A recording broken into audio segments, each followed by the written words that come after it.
বাঁচতে চান পরের চিন্তা করবেন না।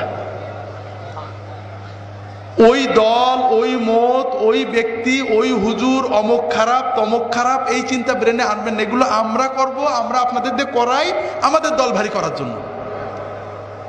আপনার চিন্তা হবে আপনার কবর। কথা কি বুঝতে পেরেছেন? খুব ভালো করে বুঝুন। আমার জীবনে আল্লাহ তাআলা অনেক নিয়ামত দিয়েছেন, অনেক। এই নিয়ামতের কোনো শুকরিয়া করতে পারিনি।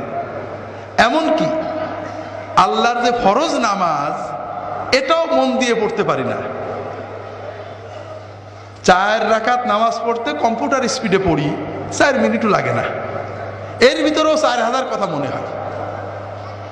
আল্লাহ যদি কিয়ামতের দিন বলেন যে তোমার এত নিয়ামত দিছিলাম, 5 মিনিট আমার দিক মন দিয়ে নামাজটা পড়তে পারলেন না, আমি তোমার নামাজ কবুল করলাম না, তুমি দোজখে যাও, আমার কিছু বলার থাকবে? এমন কোন আমল কি আমাদের আছে যে বলতে পারবো আল্লাহ তুমি এটা নিতেই হবে? আমার দাড়ি, আমার টুপি, আমার নামাজ, আমার রোজা, আমার হজ, আমার যাকাত, আমরা কি কনফার্ম যেটা আল্লাহ কবুল করবে? আমার না হলে আপনারা তো কনফার্ম নাকি?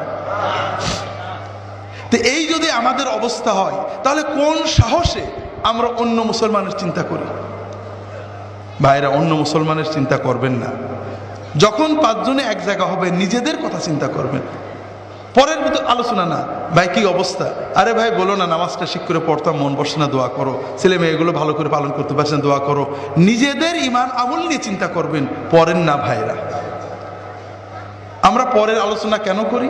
কারণ কবরে গেলে সর্বপ্রথম মুনকার নাকির আমাদের প্রশ্ন করবে যে তোর প্রতিবেশী জামাত ইসলামের দাড়ি ছোট ছিল কা, তোর পড়শি তবলিগের লোকজন কেন বাইরে গেছিল, তোর প্রতিবেশী অমুক পীর সাহেব কেন খারাপ ছিল, ঠিক না?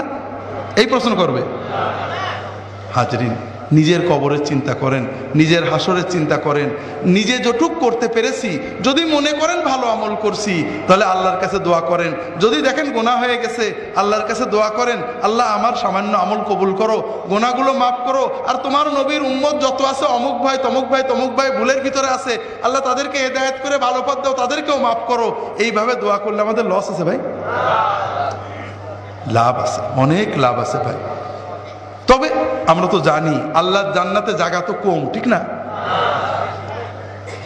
যদি ফুরফুরার মুরিদরা সব ঢুকে যায়, তাহলে তো আর তবলিগেরা চান্স পাবে না, ঠিক না? যদি জামাত ইসলামরা জান্নাতে যায়, চরমুনাইলেতে তো জায়গা হবে না, কম পড়ে যাবে, ঠিক না? হাজরিন, আল্লাহর জান্নাত অনেক বড়।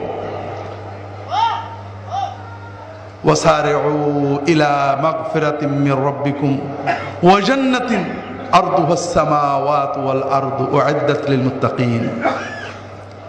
তোমরা দৌড়াও, দৌড়াতে থাকো, দ্রুত এগো সেই জান্নাতের প্রতি, যে জান্নাত আসমান জমিনের চেয়েও বড়, যে জান্নাতকে আল্লাহ তাআলা মুত্তাকিদের জন্য বানিয়ে রেখেছেন।